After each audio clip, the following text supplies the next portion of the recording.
मुंबई येथील आझाद मैदानावर अर्धवेळ स्त्री परिचारिका महिलांनी केलेल्या तीव्र आंदोलनाला मोठे यश मिळाले असून त्यांच्या मानधनात लक्षणीय वाढ करण्यात आली आहे. राज्य शासनाने अर्धवेळ परिचारिका महिलांचे मानधन 3,000 वरून 6,000 पर्यंत वाढवण्याचा निर्णय घेतला आहे. या निर्णयानंतर आंदोलनात सहभागी महिलांनी एकमेकांचा सत्कार करून आनंद व्यक्त केला. मात्र महिलांनी आपला लढा अद्याप संपलेला नसल्याचे स्पष्ट केले आहे. महिलांच्या प्रमुख मागण्या पुढीलप्रमाणे आहेत. वाढीव मानधन दर महिन्याच्या 5 तारखेच्या आत अदा करण्यात यावे. आतापर्यंत प्रलंबित असलेला फरक बाकी रक्कम तात्काळ देण्यात यावी. या मागण्यांसाठी आई संघटना पुन्हा आक्रमक भूमिका घेत असून राज्यभर आंदोलनाचा इशारा देण्यात आला आहे. या आंदोलनात आई संघटना, महाराष्ट्र राज्याचे सचिव व संस्थापक विनोदभाऊ भोसले तसेच उपाध्यक्ष संगीताताई कडाळे यांच्या नेतृत्वाखाली रायगड, पुणे, धाराशिव, सोलापूर, सातारा, सांगली, नाशिक, जळगाव, संभाजीनगर, जालना, बीड, पालघर, परभणी, अहिल्यानगर, धुळे, वाशिम आदी जिल्ह्यातील महिला मोठ्या संख्येने सहभागी झाल्या होत्या. अर्धवेळ परिचारिका महिलांच्या हक्कासाठी हा लढा पुढेही अधिक तीव्र करण्यात येणार असल्याचे यावेळी स्पष्ट करण्यात आले.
आपल्या नेतृत्वाच्या पाठीमागे उभं राहिलं पाहिजे हे सांगायला मिळतं आलं.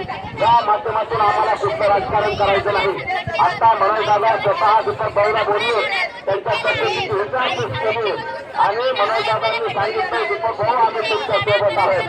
जेव्हा केव्हा गरज लागेल कधी हक्काने दीपक भाऊ बोलवा. तुमची तब्येत खराब केली असली तरी हे धनगर मावळे आणि मराठा मावळे एका हातात हात घालून लढायला तयार आहेत. आम्ही नक्की मोठ्या ताकदीने येऊ आणि तुमच्या कायम सोबत आहोत हे सांगायला आम्ही इथं आलेलो आहोत. रणरागिणी अहिल्याबाई होळकर असतील किंवा अन्य सगळे आपले महापुरुष शिवाजी महाराज असतील किंवा अन्य सगळे महापुरुष, या सगळ्या महापुरुषांचे विचार एकच होते. तिथे विचाराचे मतप्रवाह असतील, मतमतांतर असतील, मतभेद असतील, वैचारिक मतभेद आहेत, पण मनभेद नक्की नाही. आणि दीपक भाऊ सारखा तरुण तडफदार नेतृत्व जर धन्यवाद समाजात चांगली क्रांती करण्यात बाळासाहेब, मला आपल्याला सांगायचं, दीपक भाऊ सारखा तरुण नेतृत्व, दीपक भाऊ सारखे धनगर समाजाला मिळालेला एसटीच्या आरक्षणासाठी ते लढतायत.